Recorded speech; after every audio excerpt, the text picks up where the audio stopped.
Bismillahirrahmanirrahim. Rabbi shrah li sadri wa yassir li amri wa ahlul 'uqdatam min lisani yafqahu qawli.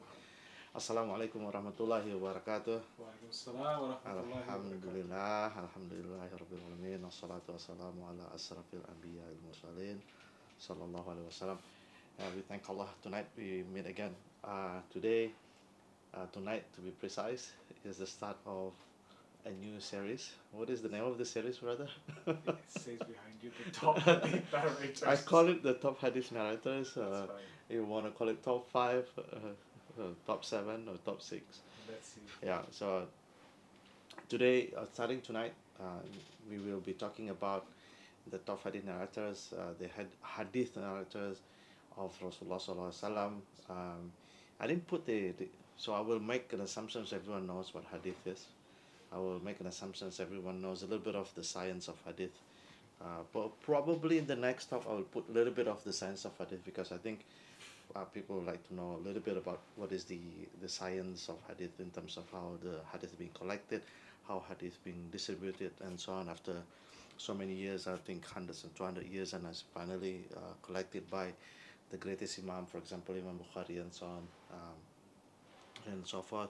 And there's a lot of I think there's the famous one is the 6th book of Hadith, right? And then there's probably the 9th one. There's also the tier 3 and so on and so forth. And again, the whole idea is to the first people, the first group of people who actually listens and captures and heard directly from the mouth and the actions of the blessed Rasulullah Sallallahu Alaihi Wasallam. So without further ado, let's talk about the Abu Hurayrah, which is the first one. So today, starting tonight, the top Hadith narrator. What is so important about Hadith is basically, the Hadith is part of our deen, right? Brother Adil? Yes. Sorry, I'm just sharing. It's a full house tonight, so Alhamdulillah. yeah, it's part of our deen. Is the source of law in Islam is either the Quran and then the Hadith, and the Hadith was Hadith, the Sunnah of Rasulullah Sallallahu Alaihi Wasallam, the captures in the text and certain texts by a group of people, group of the companions, the blessed companions of Rasulullah Sallallahu Alaihi Wasallam. They are actually preserving the Sunnah, which is what comes to us right now, and then how we know how to pray, Salah, how to make Hajj, and almost every aspects of our life, from starting from waking up until we go to bed, they're all captures, and what is important to us, what we should follow, what we should avoid, and everything. Those are captures in the which is the translation, which is the wisdom, which is the hikmah of our teaching, which is through the Rasulullah Sallallahu Alaihi Wasallam. So I'll give you this. This is the top one you want. 1, 2, 3, 4, 5, 6, 7. The top 7. 7. Okay, let's All right. Is there a sunnah for 7? Sunnah for 7. So who's number 1, brother? I think it's Abu Hurayrah. Yep. Number 1 is Abdurrahman bin Sakr al-Dawsi. Yeah. So this is the new name of Abu Hurayrah. Before there was actually a debate about what is his real name. And again, this is one, I've been doing some studies and works and some reading. There's so many people who they want to attack, basically they attack this religion, the deen is the attack of the preservations of Hadith, and particularly some characters within the Hadith.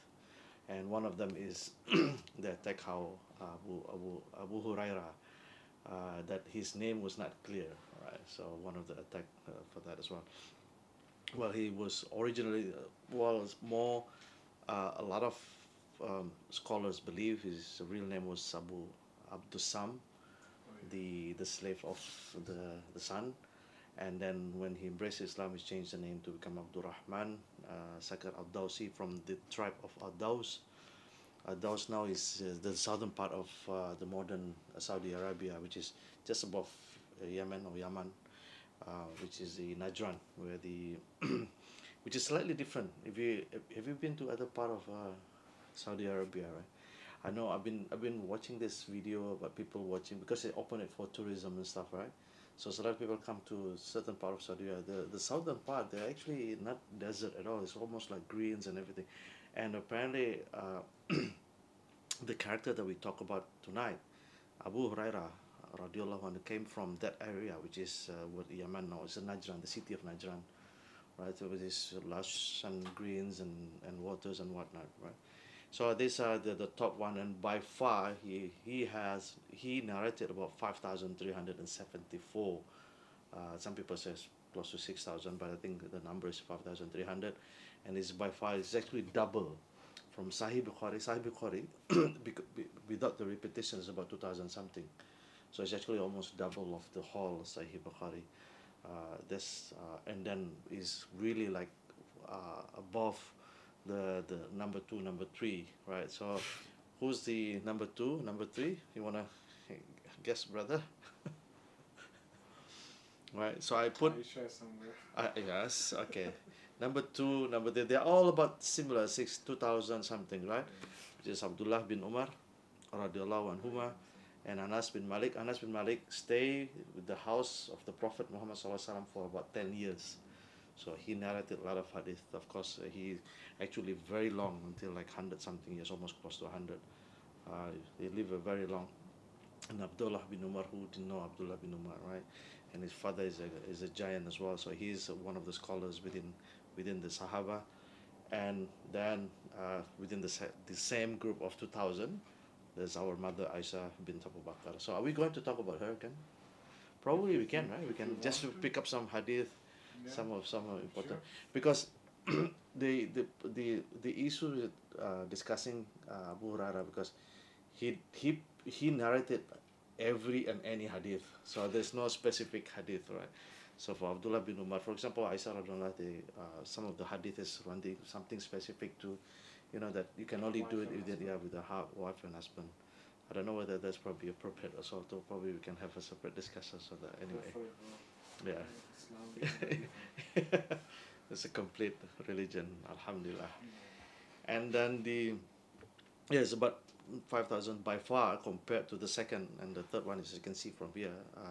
And this has become a little bit problematic if people learn about the life of Abu Hurairah. And you know why? Because if you look at Abdullah bin Umar, he was like since beginning, right? Since the early time. Anas bin Malik, of course, since the Medina, he lived, he was young, probably like 6 or 7, right? And then he stayed with Rasulullah the whole 10 years when Rasulullah in Medina. So he spent a lot of time with Rasulullah sallallahu alaihi wasallam. Aisha bint Abu Bakr, it's almost like 8 years or 9 years since her marriage until Rasul passed away. But Abdurrahman bin Auf only with the presence of Rasulullah sallallahu alaihi wasallam for only 3 years, and yet he narrated double. So that is one of that becoming a little bit problematic, and so many critics. Not only this time actually, it's during the Sahaba as well. So there's been critics and stuff like that. Hopefully we can talk about it a little bit more. Right. And the group of 1,600, which is Abdullah bin Abbas, radiallahu anhuma, and only him I put the RA. The rest I forgot to put the RA. And Jabir bin Abdullah, and Abu Sa'd bin Malik al-Khudri. Right, Jabir bin Abdullah is a very famous, the hadith of Jabir, which is we're going to talk about when we talk about the hadith of Jabir. Right, so you know the hadith of Jabir? It is very famous hadith. He was just recently got married, and then Rasulullah came. Oh, he just got married, and it's about husband and wife. Yeah, the hadith of Jabir. All right, so let's talk about our character today, Abu Hurairah. So he was born in 600 AD, which is about 30 years after the Rasulullah SAW, so by age about 30 years gap. And as I mentioned, he was originally, his name was Abdul Sam, and then when he became embraced Islam, became Abdurrahman bin Sakhr.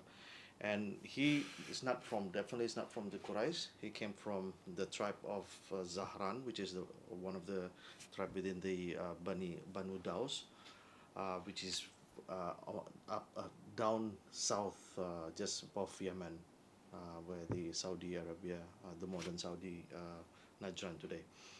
And as I mentioned, there was a dispute and a debate about what is actually his real name. And I kid you not, I found there's about probably potentially 10 or 11 names that potentially what his name was. So very, very interesting. And why is that? But is his kunya is Abu Hir, which is here is the kitten now, cat. Well, Hurayrah is the kitten, because he's fond of cats and so on. And then he was in the Hadith and Tirmidhi, when he actually narrated, I used to tend the sheep for my people, and I have a small kitten with me. So wherever I go, I had kitten, and I place it in a tree when I during at night, and during the day I'll play with this kitten and so on. And people after they see me playing with cats, and they call me Abu Hurayrah. So this one narration, but also another narrations when he was in Medina, Rasulullah found him with the kitten under his his robe and whatnot, and Rasulullah called him Abu Hurairah again. So he had his father died, so he lived with his mother, and again, this is probably not many stories about him, whether he's got relatives and so on. And again, uh, he came to Medina almost like the 7th year of Hijrah, right? But we cannot tell the story of this particular person, which is Abu Hurairah, without the story of Tufail bin Amr. Right? So I heard the story of Tufail bin Amr a long while ago. Tufail bin Amr was the chieftain of the tribe. So he's who is the one who gave da'wah to Rasulullah sallallahu alaihi wasallam. So I want to start by telling the story about story of Tufail. At that time, it's because he's the one who embraced Islam in the early Meccan time. I think year 5 of da'wah or year 6 of da'wah. So he's the one who at that time people come to Mecca to do Umrah and Hajj and so on. Of course, they're doing it not the Islamic way. And Tufail, he came there to do the Umrah as well. And and then one day he came there, and at the time the people start splitting, and the people start asking people, don't go to that man, he's madman, and he's splitting families and so on. So Tufail came in, whatever you do, don't talk to this guy named Muhammad sallallahu alaihi wasallam, because since his presence, since what he was calling to is actually splitting a family. So Tufail tried to avoid Rasulullah sallallahu alaihi wasallam, and until one day he was that you know what he did is actually put a earplug and put a curtain, so whatever Rasulullah around, and then just go here and afraid of he get sort of spell or something like that. So then what happened, and until one day, I'm the chieftain of my tribe. I'm actually quite cool, right? Why am I be afraid? Why don't you just listen? I should be okay, I think, right? If I don't like it, I just go away, right? So I'm not gonna be magic or something. So he put put out the plug, and then listen. This is quite interesting. Now, this is quite interesting, right? Because if you're the likes of Abu Sufyan and Abu Jahal, you know the stories where they sneak out at night and they hear the recitation of Rasulullah sallallahu alaihi wasallam. So this is one of the things that we, as the follower of Muhammad sallallahu alaihi wasallam, could not joy or feel that sort of, even the kafir at the time, the kafir Quraysh at the time, they actually enjoyed the recitation. You can imagine how the comfort, the blessings of the companions to be able to hear directly from the blessed mouth of Rasulullah sallallahu alaihi wasallam. So when he heard that, I said, I'm good, I should be okay, right? So he came to Rasulullah sallallahu alaihi wasallam, and then what's the story here? Or they told about Islam, and then he accepted it right away, here and there, right? So to file, he accepted that, and I says, okay, let me go back to my tribe, and probably if I go back to my tribe, my tribe will embrace Islam. So, yeah, Rasulullah, why don't you give me something like a sign, like what do you call the karamah as well? Right, karamah, right? So something that a mini miracle or mini, so make dua that I can give some mini karamah as well. So he went to his tribe, he saw like a light, and then put his light into his face, and the light came down and make the dua to Allah that he has a light into his whip or something. So he came to his house, and he has his family members. I don't want to do anything with you anymore. And he told his fathers, and his family embraced Islam. But apparently, not many people embraced Islam after probably 1 or 2 years. And he came back to Rasulullah SAW. Ya Rasulullah, not many of my tribe actually embrace Islam because they are busy themselves with zina and riba. And again, I think this is probably some of the things you can extract from here. One of the reasons people don't want to accept this religion, because probably they get too engrossed with this dunya, right? And he mentions about zina and riba. So Rasulullah SAW, and then they don't want to accept. And Rasulullah make dua, Ya Allah, give guidance to the Bani Daws. And Rasulullah SAW went back again this time. And Alhamdulillah, now more people from Bani Daws actually embrace Islam. And that is, after that, that's including Abu Hurayrah. So Abu Hurayrah probably embraced Islam in the year 6 or year 7 during Makkah time. And again, the third time,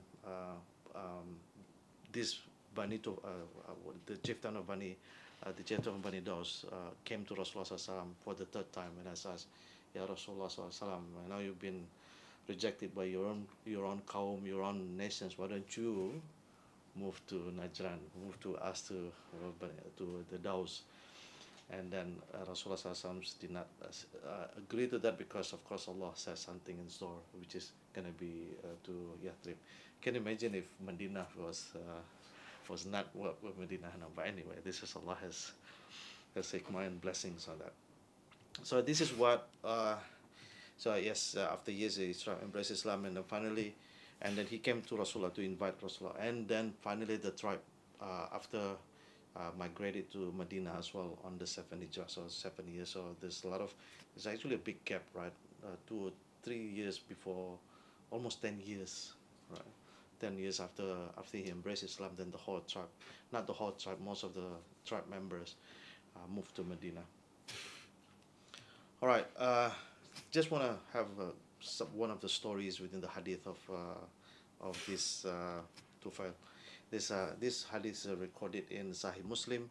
The story goes like, that happened as well when Umar bin Khattab and Bilal radiallahu anh, when they first moved to Medina, they got sick, right? So much so that they couldn't even stand up because the weather is different. You've been to Medina, right? I think the weather's quite nice. I don't know whether they said at certain time, like it's very cold during the night and it's very hot during the day, and probably because of that weather, that kind of weather, and extreme weather within the day and the night. But anyway, because of that, people got sick. That one of the tribe members of Abu Hurayrah, the name was not mentioned. He got sick. He got sick so much so that he feels so distressed. And then what happened to him? He cut his own hands. And then he died of bleeding. He basically committed suicide. So he committed suicide, and then at night, Tufail bin Amr had a dream. Then he saw this guy, and I said, "What happened to you?" And then he was very nice, clothed and everything. And he says in the dream that Allah blessed me, Allah forgave me because of the hijrah that I did. Right, but what happened to your hand? Like, why your hands have been covered? Oh, I was told that this will not be, things that you destroy will not be replaced. So basically, he got to Jannah, but without his hands, the one that he cut. Anyway, very interesting hadith.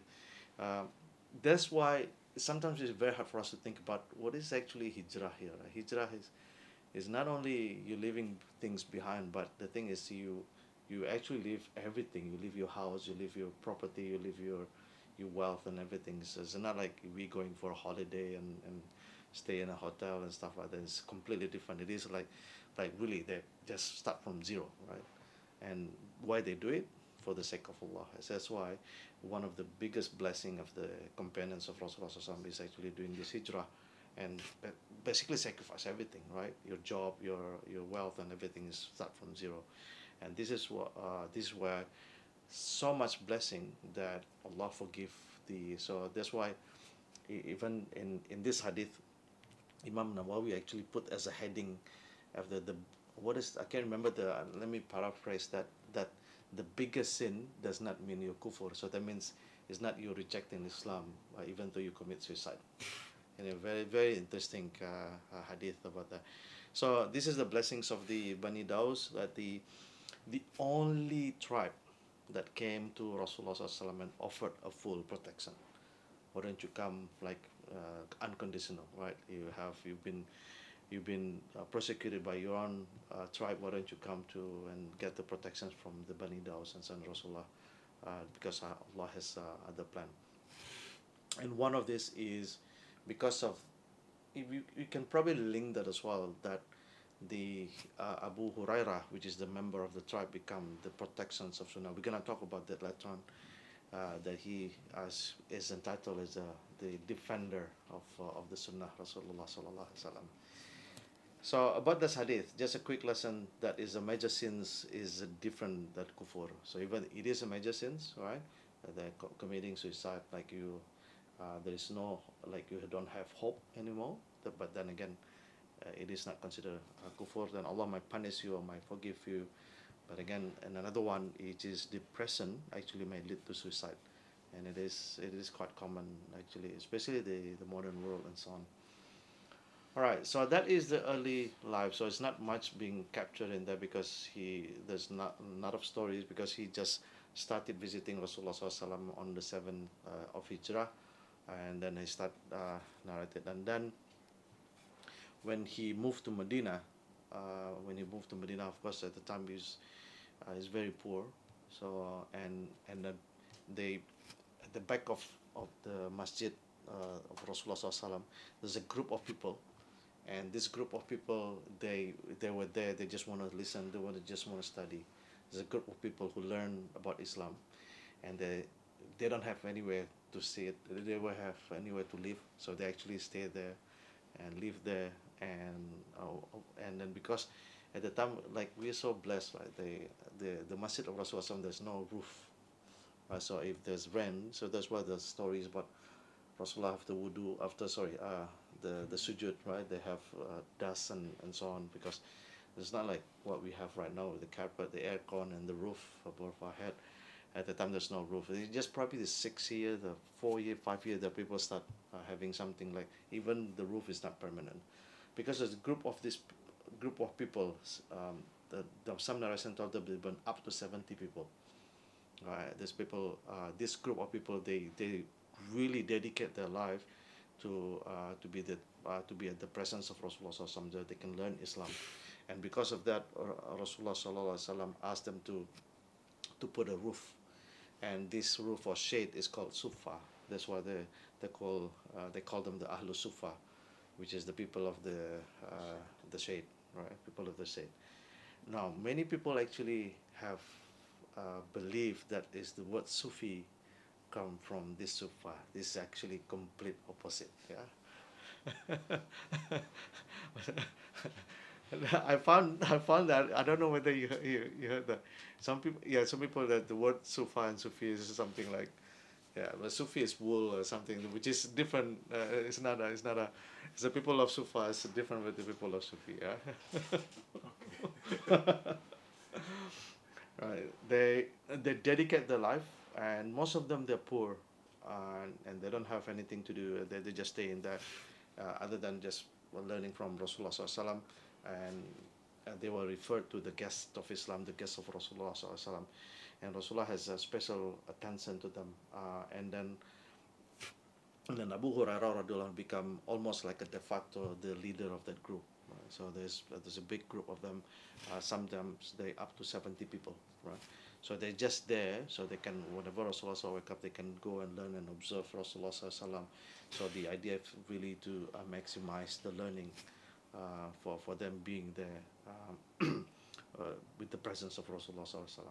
So they have nowhere to live. They don't have family, and almost like a, what do you want to call that nowadays? People like this, almost like a homeless people, right? And it is actually true, because they're basically homeless, right? They're not like homeless. It's basically some of the Bedouin came in, and they saw this. What is it? A group of people. Even this Bedouin, they think this is like, some people who, what do you call that? What is the right word of people who done they don't have that pure sanity, and then they go roaming the street and pick up some, what do you call that? It's like a crazy. What is the right word for that? Right, but you know what I mean, right? They're Yeah. homeless and crazy. So there's a Bedouin came in. They thought this Alu Sufa is the people of people of that nature. They don't have anything to do. They just they're crazy and so on. Yeah, it is probably because how they dress, and because some of them are really poor. They don't have they only have the lower garment. They don't have the upper garment, right? Sometimes I don't know whether you heard the narrations before that. Sometimes you can see that when they make ruku or something, they can be exposed because they don't have enough clothes to cover themselves. And when I read the story, it's really like how people sacrifice and in order to learn about Islam, right? And compared to the luxury and the benefit and the life that we've been enjoying, we won't even want to spend some time. And the only thing that we spend time about Allah and Messenger is only Jummah prayer, right? Outside of Jummah prayer, and that's it. We only the what do you call the Jummah Muslim, only the Jummah Muslim, and all these people, Subhanallah, they really sacrifice like Abu Hurayrah. Why Allah bless him with what he was blessed, right? With narrating 5,000 hadith. Basically, one of this is just sacrifice. He's actually Abu Hurairah, or probably I jumped the gun right now. At the end of his life, he's actually very well off. He had business, and he's not like lazy or didn't know how to do business, right? He's actually quite well off, right? But he just want to be poor. I don't want to get sidetracked or anything. I just want to, whenever Rasulullah say open the mouth, I want to record it right away, right? And this is really the dedications and the dedications and what I call that the struggle, just to learn from Rasulullah. This is the people of Sufa, and Rasulullah SAW toward the people of Sufa. There's a hadith that probably you've heard this before, that the food for one enough for two, the food for two enough for three, and so on. And now that hadith was actually for the people of Sufa, right? So it's like meaning like you people of Medina, if you have any food, send them some, right? So it is a tradition at that time if people have harvesting some dates and so on, they just hang it up, put it into where they sleep around and stuff like that. Just put it. If they have food, they always send it to them, and this is because of that. They never they never become hungry, because at least, right, if the people have some food, they'll give it to them. Unless the people, they don't have food as well. You heard the hadith about Rasulullah SAW when Fatima was, she got blisters and everything because a lot of chores, a lot of hard work at home, and she complained about it, and she talked to Ali bin Abi Talib, and Ali says, why don't you talk to your father, because we just have some captive that we can probably use as a slave or as a servant or something like that, so you can talk to your father. And Fatima went to Rasulullah SAW and asked about, Ya Rasulullah, why don't you give me some servant, right? I don't have, and Rasulullah, Wallahi, Rasulullah says, I cannot give you that. And then at night, Rasulullah, out of, because he felt sorry, and he came to the house of Fatima. It was with Ali as well. Yeah, Fatima, why don't you say Subhanallah 33 times, Alhamdulillah 30 times, Allah Akbar. That's better for you than having a servant. You know what, Rasulullah rejected that, because I cannot give you that servant, because people of Sufa are sleeping with their hungry stomach, right? So I cannot do this. So this is, and again, the sacrifice that people had to endure and to do is just amazing. Um, I wanna tell another stories about just being hungry. Alright. That's why I skipped dinner. Just for this. Just for, I don't know later on now. Stories about this Abu Hurairah's hunger. Uh, you I don't know whether you heard this before, but this is one of the stories. I really love these stories. There was one time that Abu Hurairah was very hungry. So of course he didn't have food. Right? He rely on people, rely on the system, that people will always give some food and so on. So uh, he was very, very hungry, and to the fact that he couldn't even get up, right? So he was just sitting in the masjid, and he couldn't even get up. And at that time, I don't know whether you tried this before. Subhanallah, we are so much blessed, right? Even Rasulullah SAW, even in the Battle of Khandaq, the people so starving, Rasulullah tie two stones and rocks, right, to here. So they say it is actually psychologically, because you feel something heavy in the stomach, in your tummy, that you forget your hunger, right? And that's what Abu Hurayrah did. So um, he put this to his stomach, and this is just amazing how this is the kind of people that Allah bless, that all the teaching of His deens, right, is actually captured by this group of people, and yet this group of people they're going to suffer to this, and he was so hungry he couldn't even get up. So what happened is every time someone came into the mosque, come into the masjid, and Abu Hurairah would come and ask, "How are you?" Right, asking for how about these verses of Quran and stuff like that, just to start chatting, just in case they will take me home and feed me, right? So that is Abu Hurairah. So even the likes of Umar bin Khattab and Abu Bakr went in, and he was asking, and then apparently they didn't get it, right? They didn't get it. They didn't get it that he was so hungry, right? And who got it? Other than our Prophet Muhammad sallallahu alaihi wasallam. So he got it, right? He understood that. So he saw that Abu Hurairah was hungry and so on. Okay, let's go to my house, right? Let's see what happened. So they go to Rasulullah, went home with Abu Hurairah, and there was a glass of milk. And the amazing thing is, Rasulullah asked, "Whose glass of milk is it?" So there's nothing to eat and to drink. And the wife of Rasulullah mentioned, "Oh, so and so from somewhere just gifted us some milk to drink."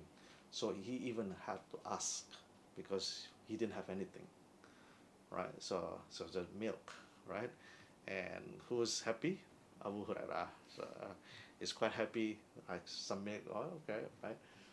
And then before he said anything, Rasulullah told Abu Hurairah, right? Ya Abahir. That's how he addressed. Ya Abahir. Please call the people of Sufa. And then Abu Hurairah said, "What?" Right?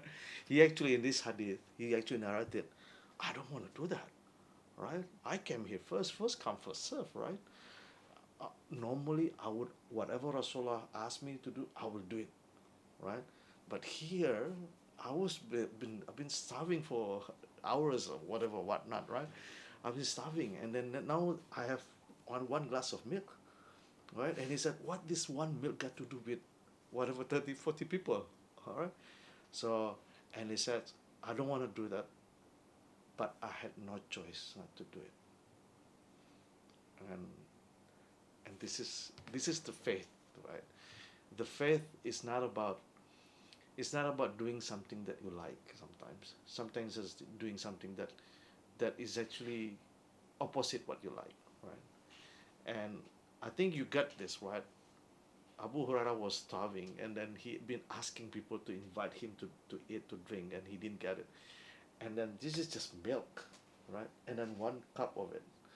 And Rasulullah asked to call the people of Sufa, "I have more right of this glass of milk, and this glass of milk will not do anything with these 30, 40 people, right?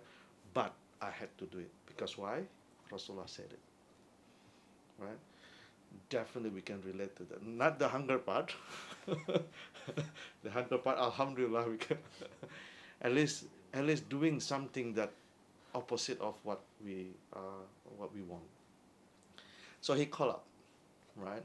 And then in a matter of minutes, the house was filled of men, and they're all hungry people as well, right? And they look at this cup, this glass of milk, and okay, Abu Hurairah, Ya Bahir, give one, give each of them, right? So he gave one, right? And then after finish, I give to another one, right? Until the person give another one, Apparently, this is another mu'jizat, right? Because apparently one cup will not be able to will not suffice to that so many people. So until everyone drank, right, and the cup went back to Abu Hurairah, and he gave it to Rasulullah Sallam. And Rasulullah Sallam. This is again the the intelligent joke of Rasulullah Sallam. Now, it's you and me now. Why don't you drink first, right? And Abu sit down and drink, and then he drank. Come on, drink, and then he drink, and then he drink. Come on, drink. Rasulullah asked, okay, continue drink, right? And after Ya Rasulullah, Ya Rasulullah, I cannot drink it anymore. There's not enough space on my tummy. I'm full to the brim, full to the brim, right? And then Rasulullah SAW said, okay, and then Rasulullah drank, right? And again, this is the mu'jizat, right? And again, if and again believing in Rasulullah SAW, and again, if you really do what Rasulullah, this is again following the Sunnah, and which is sometimes that your logic will not be able to catch. How can you fit like one glass of milk to so many people? So this is the barakah, right? So that is the milk for all. I put the smiley face there because I really love the stories. There's so many things you can extract from it, right? The things that doing something that against you, and then believing. And one of the it's actually the hadith. Actually, there's another hadith that is part of the adab. The what is adab? Etiquette, right? The one who pour the drink, who should be the last to drink. Yeah. So, and again, Alhamdulillah, I think this is being adopted in my country as opposed in any Muslim society. They sort of adopt that, right? All right, so that's the story of people of Sufa, and not to be confused with people of Sufi. All right, the defender of the Sunnah. All right, so, and again, this is, if you see people criticizing about, I told you just now, right? Yesterday. I just want to hear what is actually what people talking about Abu. Subhanallah. All right, let's not go into that. And then there are some group of people. Oh, they start. Why not the Muhajirin and Ansar narrate that many hadith? Why you? Why you been like 3 years only, and right? And then this a lot of companions. They've been with the time of Rasulullah almost like 23 years. During the Dawah time is Abu Bakr, for example. Why Abu Bakr not even in the top 7, right? So then Rasulullah SAW actually defended. He said, because Abu Hurayrah mentions, because the Muhajirin in Medina, they're busy with their trading. Right? So they have their life, they have their family, and so on and so forth. And the Ansar, they're busy with the farming, so busy with their daily life, right? While me, Abu Hurairah mentions, I'm poor, I have no one to go to, I have nothing to do, I have nothing to look after. I can dedicate my whole life for the learning of the hadith, right? And again, this one type of criticisms about why that so many people always criticize that only for 3 years and he can memorize that so many hadith. But actually, if you calculate, he was with 3 years, right? 3 years and a bit, right? So if 5,000, how many is that? 5,374. If you divide it by that number, it's almost like a 3 hadith per day. Oh, another thing is one of the key thing about narrating a hadith, right? For all the hadith that came to all the collectors of hadith like Imam Bukhari and so on, there's 5-6 different narrators, or the chain of narration, the chains of narrators 5 to 6. That for the companions of Rasulullah SAW, they don't have to have sanad to Rasulullah. So if Abu Hurairah heard it from Umar bin Khattab, that Umar bin Khattab says he heard it from Rasulullah, that's enough for hadith. He didn't have to mention that he heard it from Umar bin Khattab, right? So that is this is part of the basic the science of hadith, that this is the principle. So because of there's a term for that, I think kulluhum udul, that the whole companions are considered adil. They consider adil malik. They consider adil. They consider, so they should be, they are the protector of the hadith. The Quran went through them. They memorized them. The Sunnah and so on. Right. So up till now, there's a criticism continues, which I'm going to tell you a little bit about just the recent time. What sort of criticism that that people have done to Abu Hurairah. And at the time, even the Rasulullah SAW already defended him about, as if Rasulullah would know that he narrated so many hadith that people after him, not even that, even the time of Rasulullah SAW, which we're going to talk about it later on. Okay, he stayed in Medina less than 4 years, right? And then during his Medina time, Rasulullah SAW asked him to go to do something, right? To do probably zakat collections or some administration tasks. That shows the people that Abu Hurairah has something that Rasulullah trusted, right? So especially this is a public task, right? And then he has focused himself as the memorizations of hadith, and Rasulullah, and he said himself, I've never seen anyone, the companions of Prophet Muhammad SAW, as eager as Abu Hurairah to learn. Right. So this is one thing, is the eagerness to learn, and of course he has to have a sharp memory as well to learn that. And then at that time, of course, he has no job, no property, right, no family. So basically, just put your face in the mosque, and Rasulullah came out and just go, right. So then, and not only that, he also asked questions. So for example, he detailed questions. He's always observing Rasulullah. So one day he asked Rasulullah, I saw you after takbir, and then you quiet for a bit before you say Alhamdulillah, say Fatih. What exactly you say, right? So to that sort of questions, sometimes Rasulullah even commended, I knew that no one would ask these questions other than you, right? So this Rasulullah already knew that this is different. So as if there's a Quran that revealed to Rasulullah SAW, many people memorize it, right? As if this is the secretary, put it like I think the khatib, which is the person who recorded Rasulullah SAW, and it become sort of recorder of Rasulullah SAW. This is the blessings actually, and Allah can make anyone can bless someone of that. So I don't think that is impossible. Basically, I don't know. You know that there is a, what do you call that? The memory championship or something. There's a annual championship, memorization championship, right? So you know what are the games they do, right? One of the games they do that they pile like cards, right?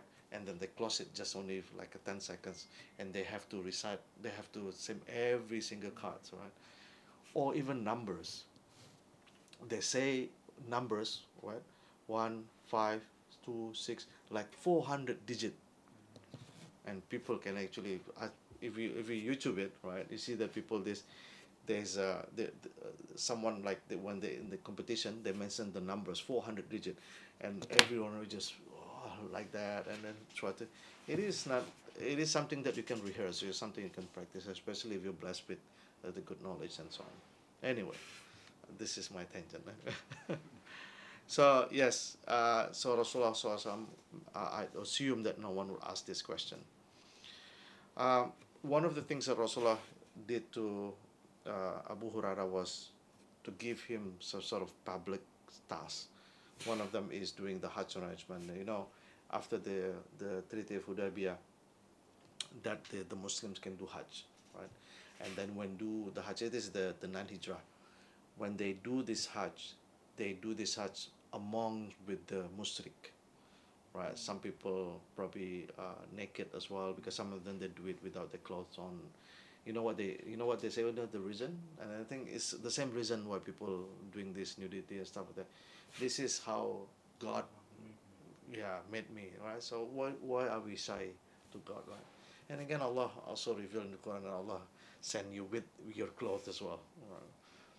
And then Abu Hurairah was the one who actually announced to the public, starting next year's, no Mushrik Hajj anymore, right? So he came to so everyone knew him, right? To every single tribes within the Arabia. So no, you cannot.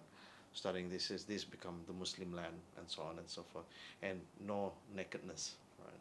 So, and again, this is one of the things that Rasulullah SAW gave him sort of a public status. Not only that, not only his memorizing hadith and so on.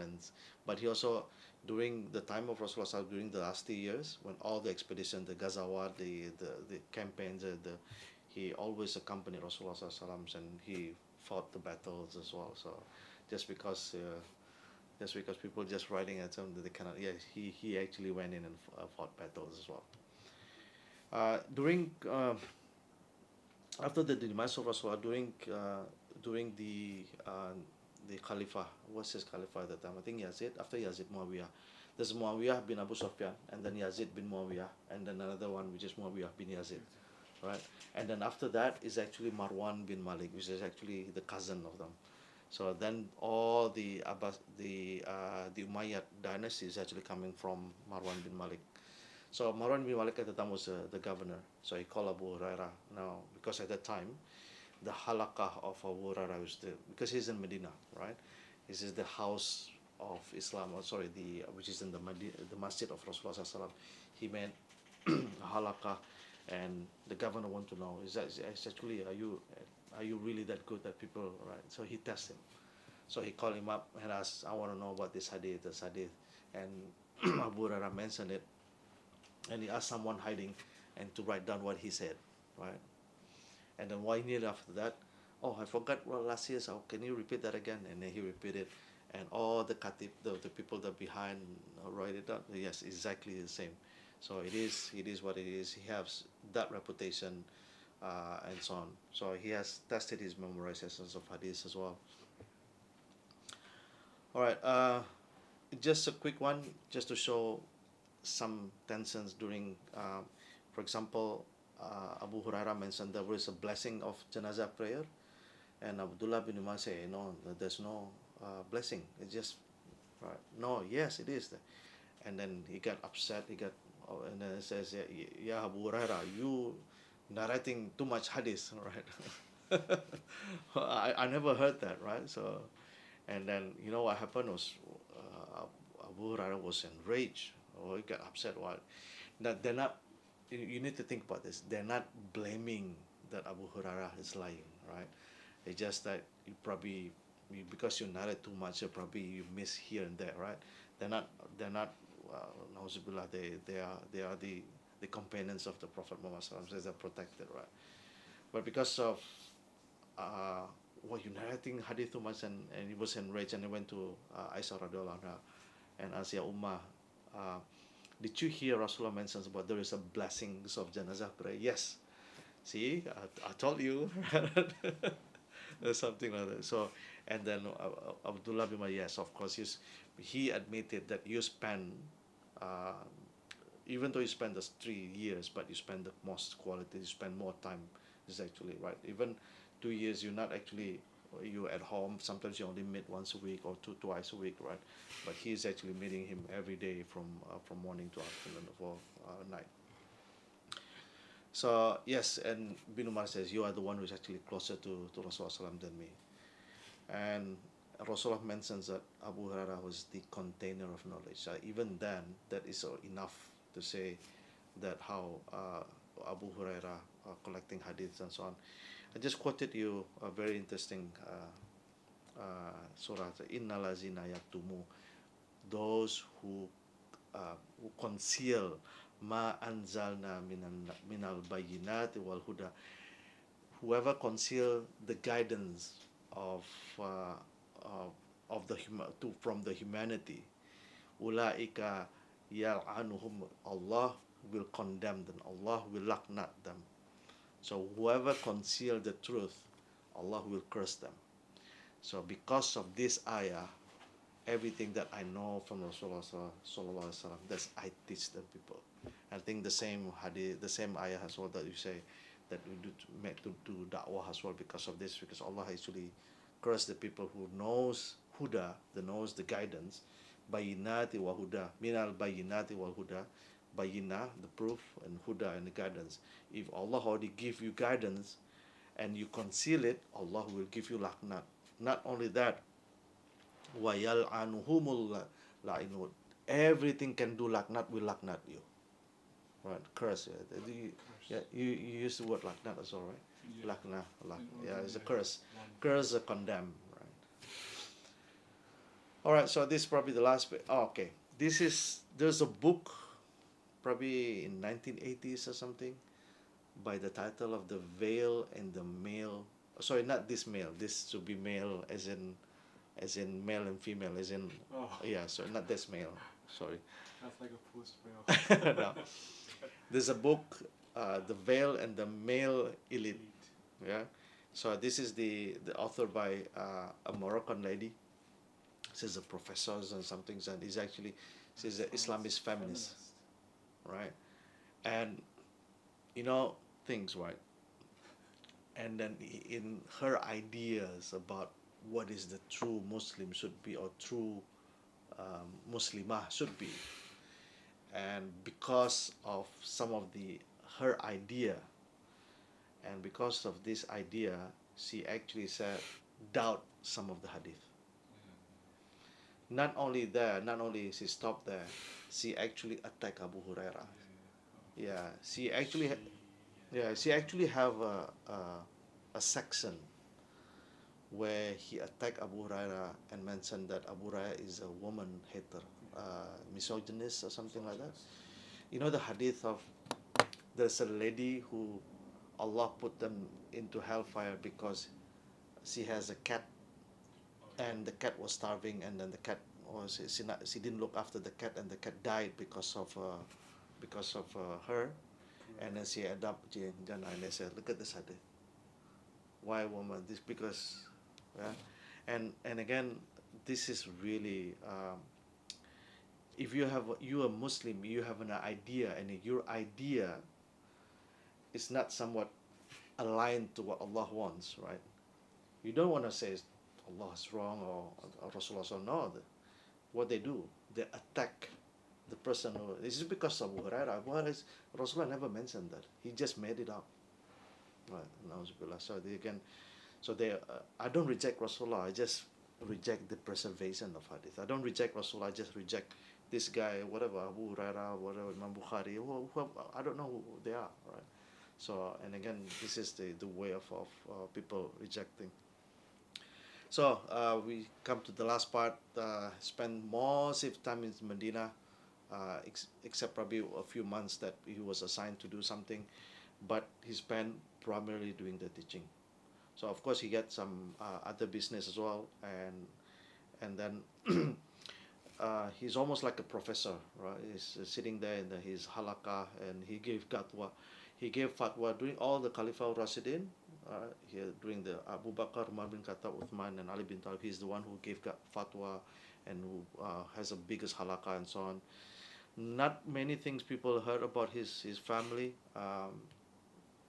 His family, other than his son Bilal bin Abu Hurairah, and his daughter married to one of his students as well, Muhammad bin Sirin is actually one of is a famous scholars, and he is actually the student of Abu Hurairah. The story about the mother probably just like we can tell a bit later on. And then he passed away. Before he passed away, almost all the mother of believers requested Abu Hurairah when they passed away that Abu Hurairah to lead the janazah. So this is again one of the blessing of Abu Hurairah. The mother Aisha radiallahu anha passed away on the 58 Hijrah, and then Salama as well. And then after that, he passed away in the 59 of Hijrah. You can see there's almost like two. If Rasulullah almost all the mother of believers requested Abu Hurairah when they passed away that Abu Hurairah to lead the janazah. So this is again one of the blessing of Abu Hurairah. The mother Aisha radiallahu anha passed away on the 58 Hijrah, and then Salama as well. And then after that, he passed away in the 59 of Hijrah. You can see there's almost like two. If Rasulullah passed away in the 10th of Hijrah, so it's almost like a 50 years of giving halaqah and sunnah and the hadith and so on. So he did what he is. So he's buried in Baqi. Right. All right. So last part, what is the legacy? First of all, he was called the protector of the sunnah of Rasulullah sallallahu alaihi wasallam. Right. So, and again, Why? Because he narrated that so many hadith, right? There's a lot of things that people, all Muslims until now, can benefit from. He has a large of halaqah in the Masjid Nabawi, so that means he has a lot of influence, quite big in terms of the teachings and his dedication to knowledge. He said that I split my time into three: one to sleep, one to pray, and then one to memorize the hadith. Right? And then one day he asked Rasulullah, Ya Rasulullah, make dua for me so I will not memorize them. Rasulullah raised his hand and says, Ya Allah, cause him to memorize my sunnah. And from then on, I never forget the hadith. So, three reasons why Abu Hurayrah memorized so many hadith. Number one, 3 close years with Rasulullah SAW. And then he actually spent the whole 50 years long after that only on the teaching of sunnah and hadith, right? So he spent, and in Medina, unlike Abdullah bin Umar went to Abdullah bin Masud went to Kufa, and the other companions they left Medina.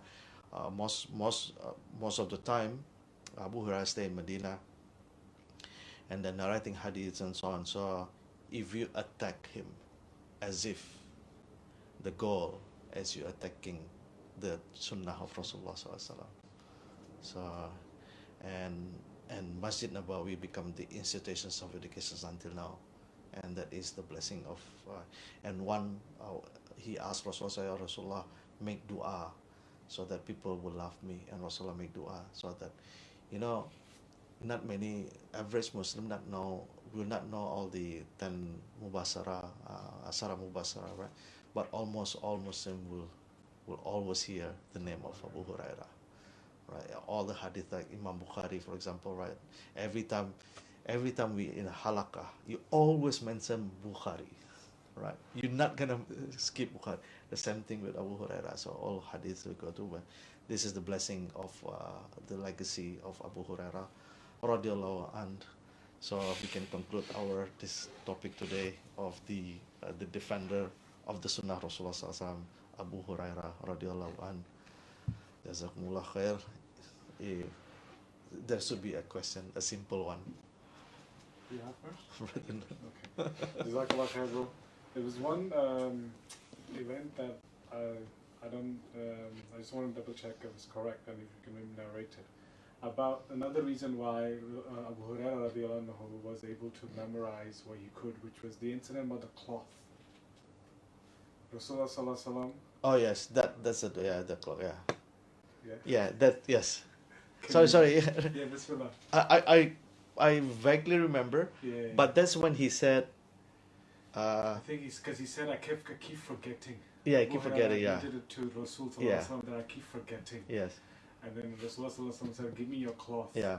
And then Rasulullah sallallahu alaihi wasallam rubbed his hand over it. Yeah. And then he said, "Cover yourself with this cloth." Yes. And Abu Hurairah said, "After that, I never Yeah. forgot anything." And that's why he said the dua, Ya Allah, then after make that, him, Allah make him never forget this. Yeah.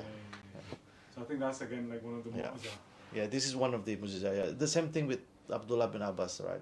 The dua of Rasulullah, make him understand the Quran, right? So he become the scholars among the companions of. I think like that's something that of course we can say back to people who criticize Abu Hurairah. That look, Rasul sallallahu alaihi wasallam did this for him. Yeah. So and he made dua for him. Yeah. Like, who are you and what's that? Yeah. Like, how can you even have the audacity to say anything when the Rasul did these miracles for him? Yeah. Especially in relation to memory. Yes. It wasn't like make him strong, make him fast, make him beautiful reciter of the Quran. It was memory. Yes, it was memory and his dedication. And this is what he wants to do anyway, right? And Allah bless him. And Allah bless other companions with other part of Islam. And it's amazing because Abu Hurairah, he's not known for the one who recorded the Quran. Yeah. He's known Which is for the Hassan bin hadith. Thabit, yeah. So again, Allah's wisdom, they kept it separate. The one who wrote the Quran, like Zayd bin Thabit, sorry. Yes. Zayd bin Thabit. Right. So Zayd ibn Thabit, he is not known for the narrator of the hadith. Abu Hurairah is not known for the writer of the Quran. Yeah. So again, it's a different blessing. Allah picked different people for different blessings. for this din.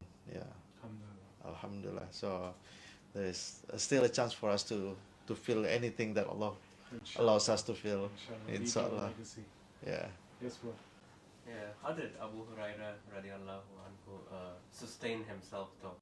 Like if he didn't have any trade or business Yeah. in the beginning. Yeah, I think what I heard about when he came to become the people of Sufa, there was a gift that Rasulullah gave to some people so they can do, and he actually declined it, right? So he declined that I don't want to because you want to focus on learning, and then that's what Rasulullah sallallahu alaihi wasallam mentioned: the food for one, enough for two. I think there was a system at that time that if you have food, like if you cook three or something, like people will send it to people of Sufa. So at least from that perspective, they survive, right? When he was assigned by Umar bin Khattab to Bahrain to become administrator or something, he came back with 1,000 dinar more. So Umar bin Khattab was very upset. What? I asked you to go there to become. I didn't ask you to take money and so on. What? He actually sent people to investigate. And this is Abu Hurairah. This is Umar bin Khattab radiallahu anhu. Subhanallah. Looks what they are and where we are right now, right? The investigate 1,000 dinar. It's not like huge thing. And then Abu Hurairah said, "No, this is my tijara, my what do you call that? My trading, right?" So he did some trading after that, after the demise of Rasulullah. He did some trading, and I think he is quite well off as well. So it looks like when he spent time out of Medina, right, when Umar bin Khattab sent him for about a few months or something, he came back with some money. So that means he managed to do tijara, some business. I think only during that time, that 3 years that he dedicated, just get the food from people, I think. Another question I wanted to ask is about the science of hadith. Like, Yes. why is it sufficient to say if it's narrated by Umar ibn al-Khattab, then we don't need further qualification? What it means by that is there is a principle in the hadith that if you go to certain generation and generation, right, there's something that the cut-off generation and stuff like that. So, for example, if the hadith is the matan and the sanad, the matan is the context and the sanad is the narration.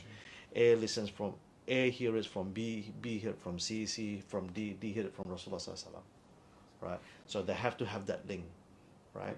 So, for example, D is actually live 20 years after the demise of Rasulullah sallallahu alaihi wasallam. That means there's no way D can hear from Rasulullah. He have to be somewhere in the middle, right? So this is part of the hadith. He have to have that sanad, that chain of unbroken chain of sanad, the chain of narration. Now, but for one of the principle of hadith, Abu Hurairah can say, I heard from Rasulullah sallallahu alaihi wasallam saying A, B, C, D, right? Even though he probably did not hear it directly. So, he probably heard it from Umar bin Khattab. He didn't have to put that, I heard it from Umar bin Khattab, Umar bin Khattab heard it from Rasulullah. He didn't have to because he's trustworthy. Umar bin Khattab trustworthy. That's why they kulhum udul. They all is already companion. There's already adil. There's already they will not do something. Their memory is strong as well, and they live with Rasulullah. These people they are the reasons why they're the asbab of the Quran being revealed, right? This is the companions. Can you imagine like when Amma yatasa'alun and then Abdullah bin Maktum just behind Rasulullah. Can you imagine, right? This is the verse was revealed when I was there, right? So these are the people. So they have a special sort of principle that among them they don't have to have narration, sanad or change of Abu Hurairah to Rasulullah without the companions.